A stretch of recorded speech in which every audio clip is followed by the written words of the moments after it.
Hey women, I gotta talk to you about something called Dutch testing. I don't think this is very well known. It wasn't known to me until I took World-Link Medical Hormone certification for bioidentical hormone therapy. And I was taught by Dr. Neil Rouzier, who was one of the forefathers, gurus of advanced bioidentical hormone therapy. He is an ER physician, but then also pedigreed and certified in a lot of the medical literature about bioidentical hormone therapy. So we need to talk about Dutch testing because it is one of the most common forms that both practitioners who can prescribe therapies and practitioners who do not prescribe therapy, so things like a chiropractor or maybe just a functional medicine office, a health coach, for example, what they're using. They're using Dutch testing quite a lot. And what is Dutch testing? Well, Dutch testing is urine testing that looks at the metabolites of your hormones. So your testosterone, your estradiol, your progesterone, your DHEA and things. It doesn't measure the quantity circulating in your bloodstream, okay? This is a urine test. It is based off of excrement, and it tests the metabolites of how things are broken down from your hormones in your body.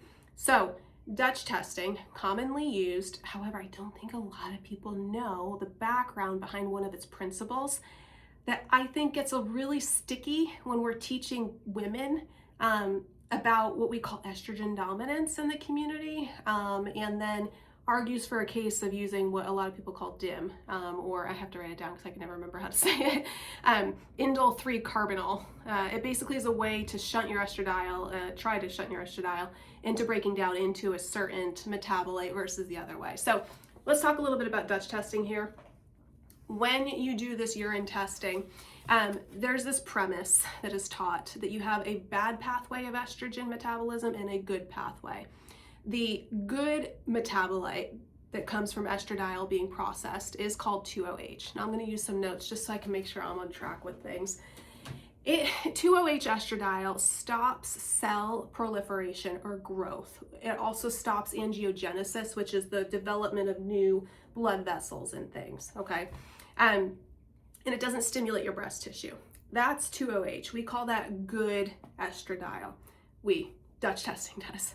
Now there's another form of estradiol called 16-OH, and that one is stimulatory, meaning that it can accelerate your DNA synthesis. It's a little bit inflammatory, and that was what Dutch testing refers to as bad estradiol. Okay, so 2-OH is good, 16-OH bad. Now, the problem with this name calling, okay, of 2-OH good, 16-OH bad, is the whole premise of the behind the scenes study. In some ways it's appropriate, in other ways it's not. Because the study that achieved that labeling was done on postmenopausal breast cancer versus postmenopausal non-breast cancer females. So right off the bat, first thing to know, this applies to postmenopausal females, not peri, not pre.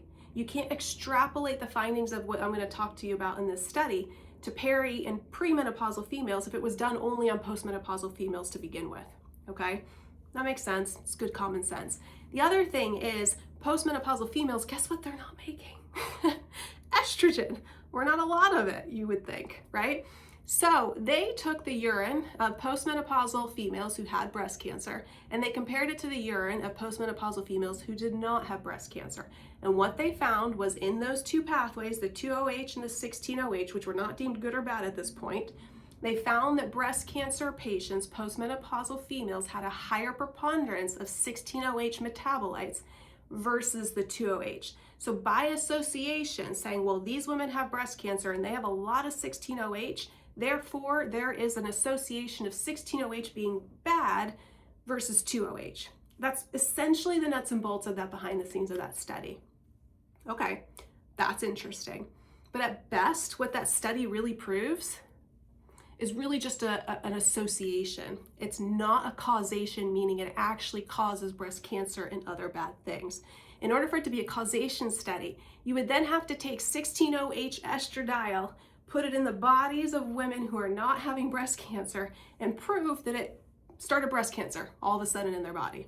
Do you get that? It's kind of, I think it makes sense. So anyways, why I get a little bit hot on it is because it's so important to understand the behind the scenes of why certain statements, certain outcomes, and certain publication, news media splashes come about behind our reasonings of principles, therapies, and techniques. So I want you to know that when it comes to good estradiol, bad estradiol, according to a Dutch-based study, that study only really applies to postmenopausal women, first of all.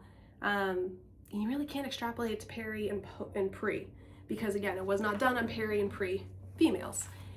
So the thing about that outcome from a Dutch test and from the Dutch test study is that they use that, I want to say understanding, okay, that again applies to differences between a postmenopausal breast cancer patient and a postmenopausal female, just a baseline.